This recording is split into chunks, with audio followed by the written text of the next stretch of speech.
ಸ್ನೇಹಿತರೆ ನಮಸ್ಕಾರ. ಒಂದು ಕಡೆ ಬಿಗ್ ಬಾಸ್ ಮನೆ ಒಳಗಡೆ ಗಿಲ್ಲಿಯನ್ನು ಟಾರ್ಗೆಟ್ ಮಾಡಿ ಗಿಲ್ಲಿಯನ್ನು ಬಿಗ್ ಬಾಸ್ ಮನೆಯಿಂದ ಹೊರಗಡೆ ಕಳಿಸ್ಬೇಕು ಅನ್ನುವಂಥ ಶತಪ್ರಯತ್ನವನ್ನು ಮಾಡ್ತಾ ಇದ್ರು ಕೂಡ ಗಿಲ್ಲಿಯ ಕ್ರೇಜು ಹೊರಗಡೆ ಬಂದವರಿಗೆ ಮಾತ್ರ ಗೊತ್ತಾಗ್ತಿದೆ. ಬಿಗ್ ಬಾಸ್ ಮನೆಯಿಂದ ಯಾರೆಲ್ಲ ಹೊರಗಡೆ ಬಂದಿದ್ದಾರೋ ಅವರೆಲ್ಲರೂ ಕೂಡ ಗಿಲ್ಲಿಯ ಕ್ರೇಜನ್ನು ನೋಡಿ ಇವತ್ತಿಗೆ ಅಕ್ಷರಶಃ ದಂಗಾಗಿ ಹೋಗಿದ್ದಾರೆ. ಈ ಮಟ್ಟಿಗೆ ಒಬ್ಬ ಸ್ಪರ್ಧಿಗೆ ಈ ಮಟ್ಟಿಗೆ ಕ್ರೇಜ್ ಇರುತ್ತೆ ಅಂತ ಹೇಳ್ಬಿಟ್ಟು ಅವ್ರು ಯಾರೂ ಕೂಡ ನಿರೀಕ್ಷೆಯನ್ನು ಮಾಡಿರಲಿಲ್ಲ. ಆ ಮಟ್ಟಿಗಿನ ಕ್ರೇಜು ಈಗ ಗಿಲ್ಲಿಗೆ ಕ್ರಿಯೇಟ್ ಆಗಿದೆ. ಬಿಗ್ ಬಾಸ್ ಮನೆ ಒಳಗಡೆ ಗಿಲ್ಲಿಯನ್ನು ಬಹುತೇಕ ಎಲ್ಲರೂ ಕೂಡ ಟಾರ್ಗೆಟ್ ಮಾಡ್ತಿದ್ದಾರೆ, ಇನ್ಕ್ಲೂಡಿಂಗ್ ಕಾವ್ಯ ಎಲ್ಲರೂ ಕೂಡ ಟಾರ್ಗೆಟ್ ಮಾಡ್ತಿದ್ದಾರೆ. ಆದರೆ ಬಿಗ್ ಬಾಸ್ ಮನೆಯ ಒಳಗಡೆ ಇರುವಂತಹ ಕ್ರೇಜ್ಗೂ ಹೊರಗಡೆ ಇರುವಂಥ ಕ್ರೇಜ್ಗೂ ಕಂಪ್ಲೀಟ್ ಆಪೋಸಿಟು. ಹೊರಗಡೆ ಗಿಲ್ಲಿಯ ಪಾಪ್ಯುಲಾರಿಟಿಯನ್ನು ನೋಡಿ ಎಲ್ಲರೂ ಕೂಡ ಒಂದು ಕ್ಷಣ ಸ್ಟನ್ ಆಗಿದ್ದಾರೆ. ಏನಪ್ಪ ಇದು, 11 ಸೀಸನ್ನಲ್ಲೂ ಕೂಡ ಇರೋದಂತಹ ಕ್ರೇಜು 12ನೇ ಸೀಸನ್ನಲ್ಲಿ ಈ ಗಿಲ್ಲಿಗೆ ಕ್ರಿಯೇಟ್ ಆಗಿದೆಯಲ್ಲಪ್ಪ ಅಂತೇಳ್ಬಿಟ್ಟು ಎಲ್ಲರೂ ಕೂಡ ಅಚ್ಚರಿಯನ್ನು ಪಡ್ತಿದ್ದಾರೆ. ಅದರಲ್ಲೂ ಕೂಡ ಇತ್ತೀಚೆಗೆ ಬಿಗ್ ಬಾಸ್ ಮನೆಗೆ ಹೋಗಿ ಹೊರಗಡೆ ಬಂದಂತಹ ಉಗ್ರ ಮಂಜು ಆಗಿರ್ಬೋದು, ಜಾಹ್ನವಿ ಹೊರಗಡೆ ಈ ಸೀಸನ್ನ ಸ್ಪರ್ಧಿ ಜಾಹ್ನವಿ ಎಲಿಮಿನೇಟ್ ಆಗಿ ಹೊರಗಡೆ ಬಂದರು, ಜಾಹ್ನವಿ ಆಗಿರ್ಬೋದು, ಹಾಗೆಯೇ ಮೊನ್ನೆ ಬಂದಂಥ ಅಭಿಷೇಕ್ ಇರ್ಬೋದು, ಇದಕ್ಕಿಂತ ಹಿಂದೆ ಬಂದಂತಹ ಸ್ಪರ್ಧಿಗಳಿರ್ಬೋದು, ಪ್ರತಿಯೊಬ್ಬರು ಬಾಯಲ್ಲೂ ಕೂಡ ಗಿಲ್ಲಿ ಗಿಲ್ಲಿ ಗಿಲ್ಲಿ ಗಿಲ್ಲಿ ಮತ್ತು ಗಿಲ್ಲಿಯ ಕ್ರೇಜ್. ಹೌದು, ಅಫ್ಕೋರ್ಸ್ ಗಿಲ್ಲಿ ಅಂತ ಹೇಳಿದ್ರೆ ಒಂದು ರೀತಿಯಲ್ಲಿ ಟ್ರೇಡ್ ಮಾರ್ಕ್ ಆಗಿ ಹೋಗಿದೆ. ಗಿಲ್ಲಿ ಅಂತ ಹೇಳಿದ್ರೆ ಅಚ್ಚರಿ ಪಡುವಂತಹ ಪರಿಸ್ಥಿತಿ ನಿರ್ಮಾಣ ಆಗಿದೆ. ಗಿಲ್ಲಿ ಅಂತ ಹೇಳಿದ್ರೆ ಒಂದು ಕದರ್ ಸೃಷ್ಟಿಯಾಗಿದೆ. ಗಿಲ್ಲಿಗೆ ಇರುವಂಥ ಫ್ಯಾನ್ ಫಾಲೋಯಿಂಗ್ ಬಗ್ಗೆ ಬಹುಶಃ ನಿಮಗೆ ಹೇಳ್ತಾ ಹೋದರೆ ಗಂಟೆಗಟ್ಟಲೆ ಬೇಕಾಗ್ತದೆ. ಆದರೂ ಕೂಡ ಗಿಲ್ಲಿಯ ಈ ಪಾಪ್ಯುಲಾರಿಟಿ ಇಷ್ಟರ ಮಟ್ಟಿಗೆ ಬೆಳೆಯೋದಕ್ಕೆ ಕಾರಣ ಏನು? ಗಿಲ್ಲಿಯನ್ನು ಜನ ಇಷ್ಟಪಡ್ತಿರೋದು ಯಾಕೆ? ಗಿಲ್ಲಿಯ ಕ್ರೇಜ್ ಒಳಗೆ ಹೇಗಿದೆ, ಹೊರಗೆ ಹೇಗಿದೆ, ಎಲ್ಲವನ್ನೂ ಕೂಡ ನೋಡ್ತಾ ಹೋಗೋಣ. ಅದಕ್ಕಿಂತ ಮುಂಚೆ ನೀವು ಇನ್ನೂ ಕೂಡ ನಮ್ಮ ಚಾನಲನ್ನು ಸಬ್ಸ್ಕ್ರೈಬ್ ಮಾಡಿಲ್ಲ ಅಂದರೆ ದಯವಿಟ್ಟು ಕೂಡಲೇ ಸಬ್ಸ್ಕ್ರೈಬ್ ಮಾಡಿ ಸ್ನೇಹಿತರೆ. ಈಗ ಮೊದಲಿಗೆ ಪಾಸಿಟಿವ್ಗಿಂತ ನೆಗೆಟಿವ್ ಬಗ್ಗೆ ಮಾತನಾಡಿ ಬರ್ತೀನಿ. ಗಿಲ್ಲಿಗೆ ಈ ಪರಿ ಕ್ರೇಜ್ ಇದೆ ಸತ್ಯ, ಆದರೆ ಬಿಗ್ ಬಾಸ್ ಮನೆಯ ಒಳಗಡೆ ಗಿಲ್ಲಿ ಒಂದು ರೀತಿಯಲ್ಲಿ ವಿಲನ್. ಕಾರಣ ಏನು ಅಂತ ಹೇಳಿದ್ರೆ ಗಿಲ್ಲಿಗೆ ಎಲ್ಲರೂ ಕೂಡ ಒಂದು ರೀತಿಯಲ್ಲಿ ಈತ ಎಲ್ಲಿ ನಾವು ಪುಷ್ ಮಾಡಿದ್ರೆ ಇನ್ನಷ್ಟು ಬೆಳಿತಾನೆ ಅನ್ನುವಂಥ ಆತಂಕ ಇರ್ಬೋದು, ಅಥವಾ ಈತ ನಮ್ಮ ಟಫ್ ಕಾಂಪಿಟೇಟರ್ ಅನ್ನುವಂತಹ ಅಭಿಪ್ರಾಯ ಇರ್ಬೋದು. ಹಾಗೆಯೇ ಈತನ ಮಾತು, ಈತನ ಪಂಚು, ಆತನ ನಡವಳಿಕೆ ಎಲ್ಲವೂ ಕೂಡ ತುಂಬ ಕಾಮ್ ಆ್ಯಂಡ್ ಕೂಲ್ ಆಗಿರೋದ್ರಿಂದ ಬಹುಶಃ ಈತನನ್ನು ಹಿಡಿಯೋದಕ್ಕೆ ನಮ್ಮಿಂದ ಸಾಧ್ಯವೇ ಇಲ್ಲ ಅನ್ನುವಂಥ ಸತ್ಯದ ಅರಿವಾಗಿರ್ಬೋದು. ಇಷ್ಟೂ ಕಾರಣಗಳಿಂದ ಗಿಲ್ಲಿ ಇವತ್ತು ಬಿಗ್ ಬಾಸ್ ಮನೆ ಒಳಗಡೆ ನಂಬರ್ 1 ಪ್ಲೇಯರ್ ಆಗಿ ಉಳಿದು ಬಿಟ್ಟಿದ್ದಾನೆ. ಇವತ್ತಿಗೂ ಕೂಡ ಬಿಗ್ ಬಾಸ್ ಮನೆಯ ಒಳಗಡೆ ಇರುವಂಥ ಅಷ್ಟೋ ಜನ ಸ್ಪರ್ಧಿಗಳ ಪೈಕಿ ಗೆಲ್ಲುವಂಥ ಸ್ಪರ್ಧಿ ಯಾರು ಅಂತೇಳಿ ಕೇಳಿದ್ರೆ ನೋ ಡೌಟ್ ಯಾವ ಚಿಕ್ಕ ಮಗುನ ಹೋಗಿ ನೀವು ಕೇಳಿದ್ರು ಕೂಡ ಹೇಳೋದು ಒಂದೇ ಹೆಸರು, ಅದೇ ಗಿಲ್ಲಿಯ ಹೆಸರು. ಗಿಲ್ಲಿಯೇ ಈ ಬಾರಿ ಸೀಸನ್ 12ರ ಕಪ್ ವಿನ್ನರ್ ಅಂಥೇಳಿ ಎಲ್ಲರೂ ಕೂಡ ಹೇಳ್ತಾ ಇದ್ದಾರೆ. ಆದರೂ ಕೂಡ ಒಳಗಡೆ ಅವರಿಗೆ ಇದನ್ನು ಸಹಿಸೋದಕ್ಕೆ ಸಾಧ್ಯವಾಗ್ತಿಲ್ಲ. ಆತನ ಕೆಲವೊಂದಷ್ಟು ನೆಗೆಟಿವ್ಗಳನ್ನೇ ಇಟ್ಕೊಂಡು ಟಾರ್ಗೆಟ್ ಮಾಡ್ತಿದ್ದಾರೆ, ಇನ್ಕ್ಲೂಡಿಂಗ್ ಕಿಚ್ಚ ಸುದೀಪ್ ಅವರು. ಆದರೆ ಒಂದು ವಿಚಾರವನ್ನು ನಾವು ಸೂಕ್ಷ್ಮವಾಗಿ ಗಮನಿಸಬೇಕು. ಸುದೀಪ್ ಅವರು ಗಿಲ್ಲಿಯನ್ನು ಟಾರ್ಗೆಟ್ ಮಾಡ್ತಿದ್ದಾರೆ ಅಥವಾ ಗಿಲ್ಲಿಗೆ ಏನಾದರೂ ಹೇಳ್ತಿದ್ದಾರೆ ಅಂದರೆ ಅದು ಗಿಲ್ಲಿಯ ಇನ್ನೊಂದಷ್ಟು ಒಳ್ಳೆಯದಕ್ಕೆ ಹೇಳ್ತಿದ್ದಾರೆ ಅಂತಲೂ ಕೂಡ ತೆಗೆದುಕೊಳ್ಬೋದು, ಹಾಗೂ ಕೂಡ ತೆಗೆದುಕೊಳ್ಬೋದು. ಯಾಕಂತ ಹೇಳಿದ್ರೆ ಗಿಲ್ಲಿ ಹೇಳಿ ಕೇಳಿ ಗೆಲ್ಲುವಂತಹ ಕ್ಯಾಂಡಿಡೇಟ್ ಅಲ್ವಾ. ಹಾಗಾಗಿ ಗಿಲ್ಲಿ ಒಂದು ವೇಳೆ ಎಲ್ಲೋ ನಾವೊಂಚೂರು ಆತನಿಗೆ ಬೇರೆ ರೀತಿಯಲ್ಲಿ ಪುಷ್ ಮಾಡಿದರೆ ಆತ ಇನ್ನೂ ಕೂಡ ತನ್ನ ಆಟವನ್ನು ಬದಲಾಯಿಸ್ಕೊಂಡು ಬೇರೆ ರೀತಿ ಮಾಡ್ಕೊಂಡ್ಬಿಡ್ತಾನೆ. ಅದ್ರ ಬದಲಿಗೆ ನಾವು ಅವನಿಗೆ ಒಂದು ರೀತಿಯಲ್ಲಿ ಸಪೋರ್ಟಿವ್ ಆಗಿ ನಿಲ್ಲೋದು ಬೇಡ, ಆತನನ್ನು ಸ್ವಲ್ಪ ಚೂಟಿ ಸರಿದಾರಿಗೆ ತರೋಣ, ಆವಾಗ ಆತನನ್ನು ಹಿಡಿಯೋದಕ್ಕೆ ಸಾಧ್ಯವೇ ಇಲ್ಲ ಅನ್ನೋಂಥ ಲೆಕ್ಕಾಚಾರ. ಹಾಗಾಗಿ ಇಲ್ಲಿ ಅದನ್ನು ನೀವು ತುಂಬ ಸೂಕ್ಷ್ಮವಾಗಿ ಗಮನಿಸಿದ್ರೆ ಅರ್ಥ ಆಗ್ತದೆ. ಕಿಚ್ಚ ಸುದೀಪ್ ಅವರು ಅದನ್ನೇ ಹೇಳ್ತಿರುವಂಥದ್ದು, ನಿನ್ನ ಆಟವನ್ನು ಮೀರಿಸುವಂಥ ಸ್ಪರ್ಧಿ ಇನ್ನೊಬ್ಬ ಬಿಗ್ ಬಾಸ್ ಮನೆಯಲ್ಲಿ ಇಲ್ಲವೇ ಇಲ್ಲ.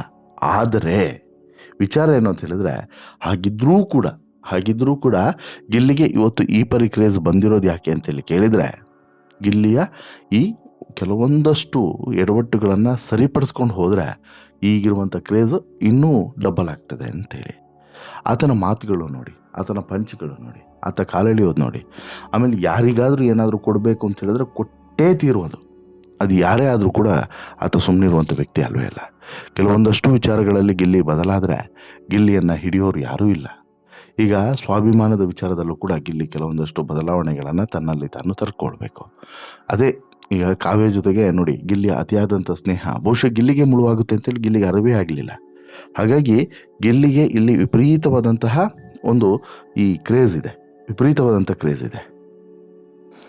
ಹೀಗಾಗಿ ಎಲ್ಲೋ ಒಂದು ಕಡೆ ಈ ಗಿಲ್ಲಿಯನ್ನು ಟಾರ್ಗೆಟ್ ಮಾಡಿದ್ರೆ ಅಥವಾ ಗಿಲ್ಲಿಯನ್ನು ನಾವು ಎಲ್ಲೋ ಒಂದು ಕಡೆ ಟಚ್ ಮಾಡಿದ್ರೆ ನಮಗೂ ಕೂಡ ಎಲ್ಲೋ ಫುಟೇಜ್ ಸಿಗಬಹುದು ಅನ್ನೋಂಥದ್ದು, ಅಥವಾ ಇಲ್ಲ ಗಿಲ್ಲಿ ಹೊರಗಡೆ ಹೋದರೆ ನಮಗೆ ಅಟ್ಲೀಸ್ಟು ಫುಟೇಜ್ ಸಿಗುತ್ತೆ ಅನ್ನೋಂಥದ್ದು ಗೊತ್ತಿಲ್ಲ. ಬಟ್ ಆದರೆ ಹೊರಗಡೆ ಗಿಲ್ಲಿ ಹೋಗ್ತಾನೆ ಅನ್ನೋದೇ ಇವರ ಮೂರ್ಖತನ ಅನ್ನೋದು ಬಹುಶಃ ಇವರಿಗಿನ್ನೂ ಕೂಡ ಅರಿವಾಗಿಲ್ಲ. ಅದನ್ನು ಕೂಡ ಇವರು ಅರ್ಥ ಮಾಡ್ಕೊಳ್ಬೇಕು. ಅಂದರೆ ಗಿಲ್ಲಿ ಹೊರಗಡೆ ಬರೋದು ಅಷ್ಟು ಈಸಿ ಅಲ್ಲ ಅನ್ನೋದನ್ನು ಇವರಲ್ಲಿ ಅರ್ಥ ಮಾಡ್ಕೊಂಡಿಲ್ಲ ಅನ್ನೋದು ಕೂಡ ಸತ್ಯ. ಇದಿಷ್ಟು ಒಂದು ಭಾಗ. ಆದರೆ ಮತ್ತೊಂದು ಭಾಗ ಹೊರಗಡೆ ಗಿಲ್ಲಿಗಿರುವಂತಹ ಜನಪ್ರಿಯತೆ. ಸ್ವತಃ ಈ ಮಾಜಿ ಸ್ಪರ್ಧಿ ಸೀಸನ್ 11ರ ಸ್ಪರ್ಧಿ ಮತ್ತು ಇತ್ತೀಚೆಗೆ ಗೆಸ್ಟ್ ಆಗಿ ಮನೆ ಒಳಗಡೆ ಹೋಗಿದ್ದಂಥ ಉಗ್ರ ಮಂಜು ಕೂಡ ಗಿಲ್ಲಿಯ ಈ ಕ್ರೇಜನ್ನು ನೋಡಿಬಿಟ್ಟು ಆಶ್ಚರ್ಯಪಟ್ಟಿದ್ದಾರೆ. ಈಗ ಗಿಲ್ಲಿ ಎಲ್ಲೇ ಹೋದರೂ ಕೂಡ ಗಿಲ್ಲಿ ಬಗ್ಗೆ ಕೇಳ್ತಾರೆ, ಗಿಲ್ಲಿ ಬಗ್ಗೆ ಮಾತನಾಡ್ತಾರೆ. ಮಾಧ್ಯಮಗಳು ಕೂಡ ಗಿಲ್ಲಿಯನ್ನು ಒಂದು ರೀತಿಯಲ್ಲಿ ಫೋಕಸ್ ಮಾಡ್ತಿದ್ದಾವೆ. ಹಾಗೆಯೇ ಜನರು ಕೂಡ ಗಿಲ್ಲಿ ಗಿಲ್ಲಿ ಗಿಲ್ಲಿ ಅಂತೇಳಿ ಹೇಳ್ತಿದ್ದಾರೆ. ಮನೆ ಒಳಗಡೆನೂ ಕೂಡ ಹಾಗೆ. ಹಾಗಾಗಿ ಇಲ್ಲಿ ಗಿಲ್ಲಿಯ ಕ್ರೇಜು ಯಾವ ಮಟ್ಟಕ್ಕಿದೆ, ಅವ್ರು ಹಾಕುವಂತಹ ಕಮೆಂಟ್ಗಳು ಯಾವ ರೀತಿ ಇದೆ ಅನ್ನೋದನ್ನು ಬಹುಶಃ ಈಗ ಮಂಜುಗೆ ಒಂದು ರೀತಿಯಲ್ಲಿ ಈ ವಿಚಾರಗಳ ಬಗ್ಗೆ ಮಾತನಾಡೋದಕ್ಕೆ ಒಂದು ರೀತಿ ಯಬ್ಬ ಅನಿಸ್ಬಿಡುತ್ತೆ ಸರ್ ಅಂತಲೂ ಕೂಡ ಹೇಳ್ತಿದ್ದಾರೆ. ಅಂದರೆ ಇಲ್ಲಿ ನೋಡಿ, ಈ ಮಂಜು ಕೆಲವು ಸಲ ಈ ಗಿಲ್ಲಿ ಬಗ್ಗೆ, ಬಟ್ಟು ನೀವು ಇಲ್ಲೊಂದು ವಿಚಾರವನ್ನು ಗಮನಿಸಬೇಕು. ಈ ಮಂಜು ಸಾಮಾನ್ಯವಾಗಿ ಯಾರ ಬಗ್ಗೆನೂ ಕೂಡ ಅಷ್ಟು ಅಚ್ಚರಿಯನ್ನು ಪಡೋದಿಲ್ಲ. ಆದರೆ ಈ ದೊಡ್ಡ ಮನೆಗೆ ಅತಿಥಿಯಾಗಿ ಬಂದಿದ್ದಂಥ ಮಂಜು, ರಜತ್ ಮೊದಲಾದವರು ಗಿಲ್ಲಿಯನ್ನು ಕೆಣಕುವಂಥ ಪ್ರಯತ್ನವನ್ನು ಮಾಡಿದ್ರು. ಆ ಬಳಿಕ ಮಂಜು ಅವರ ಸೋಷಿಯಲ್ ಮೀಡಿಯಾ ಖಾತೆಗೆ ಹಾಕುವಂಥ ಪೋಸ್ಟ್ಗೆ ಗಿಲ್ಲಿ ನಟನ ಅಭಿಮಾನಿಗಳು ಹಾಕ್ತಿರುವಂಥ ಕಮೆಂಟನ್ನು ನೋಡಿ ಬಹುಶಃ ಮಂಜು ಸ್ಟನ್ನಾಗಿ ಹೋಗಿದ್ದಾರೆ. ಊಟ ಕಿತ್ಕೊಳ್ಳೋಕ್ಕೆ ಬಂದಿದ್ದೀರಾ, 2ನೇ ಮದುವೆಯೋ ಅಥವಾ 3ನೇ ಮದುವೆಯೋ ಅನ್ನೋಂಥ ಮಾತುಗಳನ್ನು ಗಿಲ್ಲಿ ಆಡಿ ಮಂಜುಗೆ ಉರಿಸಿದ್ರು. ಈ ರೀತಿಯ ಮಾತುಗಳು ಮಂಜುಗೆ ಬೇಸರವನ್ನು ಮೂಡಿಸಿತ್ತು. ಆದರೆ ಹೊರಗಡೆ ಬಂದ ಬಳಿಕ ಗಿಲ್ಲಿ ಬಗ್ಗೆ ಈಗ ಮಂಜು ಮನಸ್ಸಿನ ಮಾತನ್ನು ಆಡಿದ್ದಾರೆ. ಸೀಸನ್ 11ರಲ್ಲಿ ಅಥವಾ ಇಷ್ಟೂ ಸೀಸನ್ಗಳಲ್ಲಿ ಗಿಲ್ಲಿಯಷ್ಟು ಕ್ರೇಜನ್ನು ನಾನು ನೋಡೇ ಇಲ್ಲ. ಆಚೆ ಇದ್ದಾಗ ಒಂದು ರೀತಿ, ಒಳಗಡೆ ಇದ್ದಾಗ ಒಂದು ರೀತಿ. ಒಳಗಡೆ ಇರುವಂಥ ಪರಿಸ್ಥಿತಿ ಯಾರನ್ನು ಕೂಡ ಬದಲಾಯಿಸಿ ಬಿಡ್ತದೆ. ಆದರೆ ಗಿಲ್ಲಿಯ ಕ್ರೇಜನ್ನು ನಾನು ಹೊರಗಡೆ ಬಂದು ನೋಡಿದ ಬಳಿಕನೇ ನನಗೆ ಗೊತ್ತಾಗಿತ್ತು ಆತನ ಅಭಿಮಾನಿಗಳು ಯಾವ ಲೆವೆಲ್ನಲ್ಲಿ ಇದ್ದಾರೆ ಅಂತ ಹೇಳ್ಬಿಟ್ಟು. ಬಹುಶಃ ಗಿಲ್ಲಿಯ ಕ್ರೇಜು ಯಾವ ಸ್ಪರ್ಧಿಗೂ ಕೂಡ ಇರದಂತಹ ಕ್ರೇಜ್, ಅದು ವಿಶೇಷವಾದಂಥ ಕ್ರೇಜ್ ಅಂತ ಹೇಳ್ಬಿಟ್ಟು ಉಗ್ರ ಮಂಜು ಒಪ್ಪಿಕೊಂಡಿದ್ದಾರೆ. ಇನ್ನು ಬಿಗ್ ಬಾಸ್ ಮನೆಯ ಒಳಗಡೆನೂ ಕೂಡ ಯಾರೂ ಕೂಡ ಗಿಲ್ಲಿಯನ್ನು ಎದುರುಗಡೆ ಹಾಕಿಕೊಳ್ಳೋದಕ್ಕೆ ಅಥವಾ ಗಿಲ್ಲಿಯನ್ನು ಕೆಣಕೋಕೋದಕ್ಕೆ ಹೋಗೋದೇ ಇಲ್ಲ. ಗಿಲ್ಲಿಯನ್ನು ಕೆಣಕಿದ್ರೆ ಅದು ಬೇರೆ ರೀತಿಯ ಆಗ್ತದೆ ಅನ್ನೋದು ಬಹುಶಃ ಅವರೆಲ್ಲರಿಗೂ ಕೂಡ ಗೊತ್ತಿರುವಂಥದ್ದೇ. ಯಾಕಂತ ಹೇಳಿದ್ರೆ ಇಲ್ಲಿ ಗಿಲ್ಲಿ ಯಾರನ್ನು ಕೂಡ ಬಿಡೋದಿಲ್ಲ. ಅದು ಎಂತಹದ್ದೇ ಸ್ಟ್ರಾಂಗ್ ಸ್ಪರ್ಧಿ ಆದರೂ ಕೂಡ ಗಿಲ್ಲಿ ಬಿಡುವಂಥ ಮಾತೇ ಇಲ್ಲ. ಕೊಡಬೇಕು ಅಂತೇಳಿ ಅನ್ಸಿದ್ರೆ ಕೊಟ್ಟೇ ಕೊಡ್ತಾನೆ. ಯಾವ ರೀತಿ ಕೊಡ್ತಾನೆ, ಎಲ್ಲೆಲ್ಲಿ ಕೊಡ್ತಾನೆ, ಹೇಗೆ ಕೊಡ್ತಾನೆ, ಅರ್ಥನೇ ಆಗೋದಿಲ್ಲ. ಅದೇ ಕಾರಣಕ್ಕೆ ಈ ವೀಕೆಂಡ್ನಲ್ಲಿ ಒಂದು ಚರ್ಚೆ ಆಗುತ್ತೆ, ಯಾಕೆ ಗಿಲ್ಲಿ ಕೆಲವರ ಸುದ್ದಿಗೆ ಹೋಗೋದಿಲ್ಲ ಅಂಥೇಳಿ. ಅದನ್ನು ಅವರೇ ಆ ರಹಸ್ಯವನ್ನು ಬಾಯ್ಬಿಟ್ಟು ಹೇಳಿದ್ದಾರೆ. ಆರಂಭದಲ್ಲೇ ಒಂದು ಮ್ಯೂಚುವಲ್ ಅಗ್ರಿಮೆಂಟಿಗೆ ಬಂದುಬಿಡ್ತಾರೆ, ನೋಡು ಗಿಲ್ಲಿ, ನೀನು ನನ್ನ ಸುದ್ದಿಗೆ ಬರಬೇಡ, ನಾನು ನಿನ್ನ ಸುದ್ದಿಗೆ ಬರೋದಿಲ್ಲ ಅಂಥೇಳಿ.